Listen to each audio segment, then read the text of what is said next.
पुलगाव येथील चामुंडा ज्वेलर्सच्या सराफा दुकानाला लक्ष्य करून 20 जुलैला 12,76,000 रुपयांचे सोन्या चांदीचे दागिने चोरून नेल्याची मोठी घटना घडली होती। या प्रकरणी पुलगाव पोलिसात गुन्हा दाखल करण्यात आला होता। घटनेनंतर तब्बल 3 महिन्यांनी स्थानिक पुणे शाखेने समांतर तपास करत पुणे येथील आंतरराज्यीय नानावत गँगला अटक करण्यात मोठं यश मिळवलंय। पोलिसांनी या टोळीकडून तब्बल 29,41,500 रुपयांचा मुद्देमाल जप्त केलाय। चामुंडा ज्वेलर्स फोडल्यानंतर या प्रकरणाचा तपास पोलीस अधीक्षक अनुराग जैन यांच्या मार्गदर्शनाखाली स्थानिक गुन्हे शाखेने हाती घेतला। त्यांनी तातडीने गुन्हे शाखेची 4 पथकं तयार केली। घटनास्थळावरील सीसीटीव्ही फुटेज तपासले असता टोळीतील सदस्यांनी तोंडाला कापड बांधून आपली ओळख लपवली होती। तसेच चोरांच्या हातात गुल्हेर होते आणि ते स्पोर्ट्स बाईकवरून प्रवास करत असल्याचं दिसून आलं।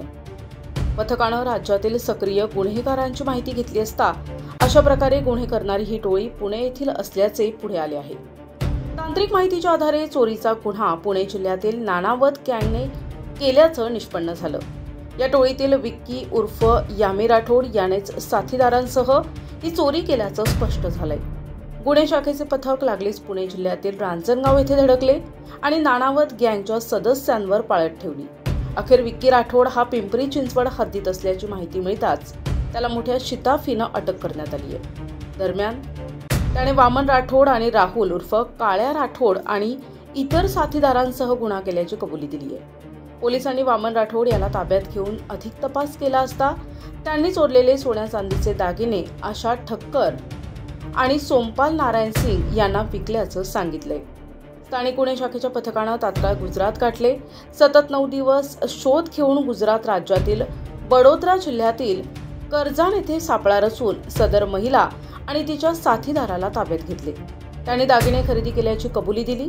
त्यांच्याकडून चांदीच्या 8 किलोच्या विटा, एक सोन्याची लगड, गुन्ह्यात वापरलेल्या 2 कार आणि 3 मोबाईल संच असा एकूण 29,41,500 रुपयांचा मुद्देमाल जप्त करण्यात आलाय। पोलीस अधीक्षक अनुराग जैन, अपर पोलीस अधीक्षक सदाशिव वाघमारे यांच्या मार्गदर्शनात पोलीस निरीक्षक विनोद चौधरी, पोलीस उपनिरीक्षक बालाजी लालपावाले, पोलीस उपनिरीक्षक विजय सिंग गोमलाडू आदींनी महत्त्वपूर्ण कारवाई यशस्वी केली आहे। प्रतिनिधी जावेद खान, NTV न्यूज मराठी, वर्धा।